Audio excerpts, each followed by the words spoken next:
Hey guys, back with Beast here, and today I'm going to be doing a few speed up videos for you, so let's enjoy. The first we're doing today is the creature called Maelstrom, the Living Whirlpool. This is a level 8 creature from set 2. So it's Whirlpool, so I'm starting off by drawing in pencil, giving him a kind of three-dimensional look. It wasn't intentional, but it ended up making him look like he's coming from an angle at you. You've got the tendrils going over each other to make sure the 3D effect. Now I go over in the fine liner pen. It just makes the lines stand up a bit when compared to the marker pens. So I'm doing the swirl and then the tendrils in a slightly thinner thing, so it shows that it's not part of the main body. Now I'm going to rub out all the pencil so it doesn't show up in the final image. And next I'm going to touch up any of the lines that didn't quite work, and then I'm going to use a Copic marker, testing out the colours, to go over the body, going up in small segments so that one bit doesn't dry before the others. Top bits are swirl, so I'm colouring in the swirl to give a nice effect when it dries, doing tendrils in a slightly lighter blue and more of a teal. Next I'm going to use the black pen to fill in the mouth, and this is quite a simple one, so that's the first one done. Second one we're doing is the set 2 utility card, Magical Obelisk. So it's quite a simple one, just an obelisk, so just simple lines. So we just got to get these nice straight there. I'm doing some symbols. Similar symbols is seen in cards such as Invisibility Cloak. These are just my standard magical runes that I use for quite a few mystical cards.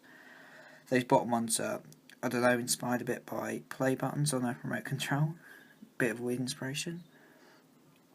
So just go over it again in the fine liner pen, using a 2mm and then a 1mm for the runes and any of the perspective lines. So going over these, each rune should be different. They are quite unique and they're quite faint in the final image, but it just adds some depth to the picture, rubbing out all of the pencil, I guess. And then once that's rubbed out, we're using it's kind of a dark purplish blue. Got to test the colour works, and then going over in segments.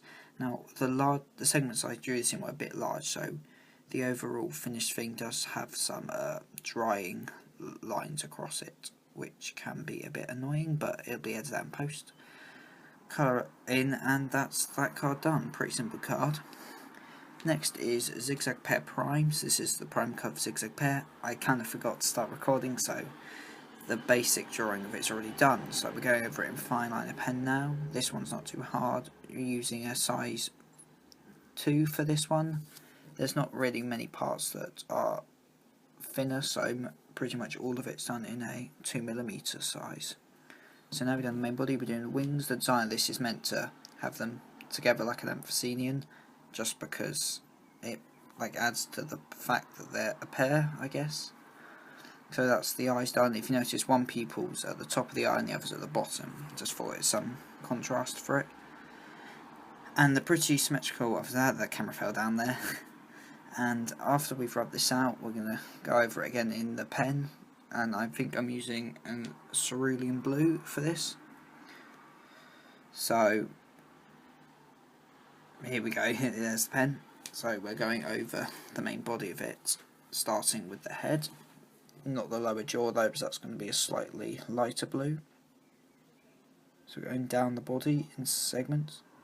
I think on some parts the segments were a bit large, so like on the Magical Obelisk, there might be some lines like here where it's dried before it's been covered over, which is a bit of a nuisance, but easily edited out in post. So we're going to keep going now, and we're going to keep moving up the body. Make sure to do it in one direction so that all the colouring lines are not overlapping. So we've done the main body, now we're moving on to the wings. I was going to use a different colour, but I decided I didn't have a blue that really worked well with it, so I just kept with the similar blue. So going over the inner wings, and now the left wing. Next I'm using a lighter blue to colour in the lower jaw of the Zig Zag Pair Prime, and then just a yellow for the eyes. And that's Zig Zag Pair Prime done. Pretty nicely. I'm pretty happy with most of these. Magical Obelisk could have come out a bit nicer, but I'm happy with it. Maelstrom's probably my favourite looking at these cards. So this is just a short speed up video. So I want to ask you to like, comment, subscribe, and remember to battle with bees.